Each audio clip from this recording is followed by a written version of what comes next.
Hello students, आप सभी का फिर से स्वागत है हमारे आज के एक और नए वीडियो के अंदर। तो आज हम बात करने वाले हैं कुछ जो स्टूडेंट हैं जिनके मेरे पास मैसेज भी आ रहे हैं, जिनसे मैंने बात भी की, तो वो हमें बता रहे हैं कि वो क्या है, सारे हिंदी मीडियम के स्टूडेंट है और वो नीट की प्रिपरेशन करना चाहते हैं। लेकिन उनके साथ में दिक्कत ये आती है कि सर जो आप पढ़ा रहे हो वो किस में पढ़ा रहे हो, हमें इंग्लिश के अंदर, ठीक है, और आप इंग्लिश में पढ़ा रहे हो, इस वजह से हमें क्या होती है, थोड़ी सी समझने में या फिर याद करने में क्या होती है, प्रॉब्लम होती है।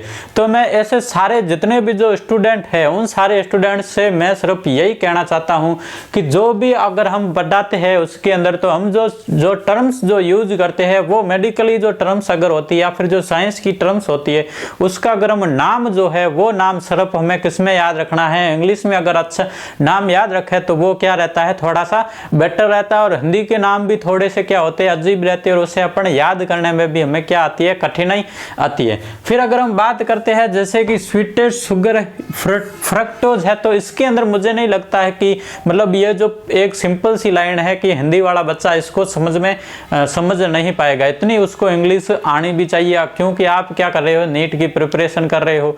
अगर कोई बंदा नीट में सेलेक्ट नहीं होता है तो वो बीएससी नर्सिंग करेगा, फार्मेसी करेगा, बीएससी करेगा, चाहे मतलब अगर साइंस के फील्ड के अंदर अगर कहीं भी वो कैरियर बनाता है तो उसके लिए ये जो सिंपल सी जो इंग्लिश के जो वर्ड है ये तो उसके लिए आने ही जरूरी है ही।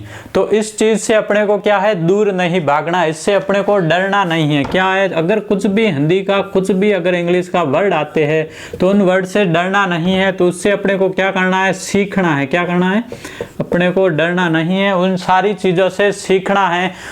तो इसलिए अपने को क्या करना है, जो भी चीजें पढ़ा रहे हैं उसको आप पढ़ो, एक बार उसको लिखो, आप बुक्स के अंदर लिखो, जो वर्ड यूज हो रहे हैं वही सिर्फ और सिर्फ मैं क्या करवा रहा हूं, आपको यहाँ पे लिखवा रहा हूं। उसके अलावा जैसे अगर डेफिनेशन होती है तो डेफिनेशन आपको प्रॉपर हिंदी में भी मिलेगी, इंग्लिश में भी मिलेगी, दोनों जगह पे मिलेगी। और कई सारी जो मतलब बड़ी जो कोचिंग होती है, अगर वहां पे अगर बात करें वहां की जो पढ़ाने का जो टेक्निक की, तो वहां पे क्या होता है, जैसे हिंदी मीडियम के होते हैं, जैसे वहां पे वर्ड यूज होते हैं, जैसे कि वो ये करता है, जैसे इंस्टेटाइन है या फिर बड़ी आंत है, तो जो बड़ी आंत को बोलते हैं लार्ज इंस्टेटाइन।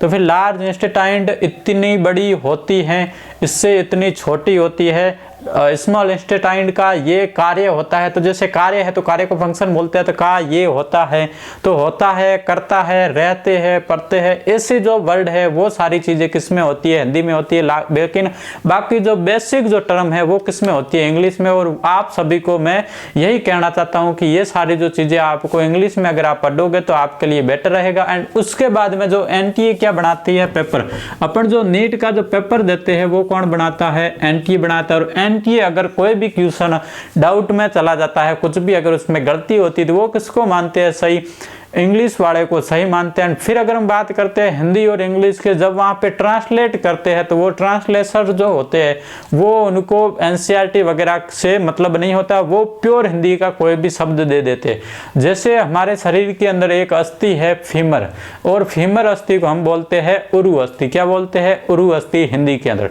तो अपन उरु शब्द अगर कहीं पे आ जाए तो अपने को थोड़ा सा क्या लगता है, अजीब लगता है।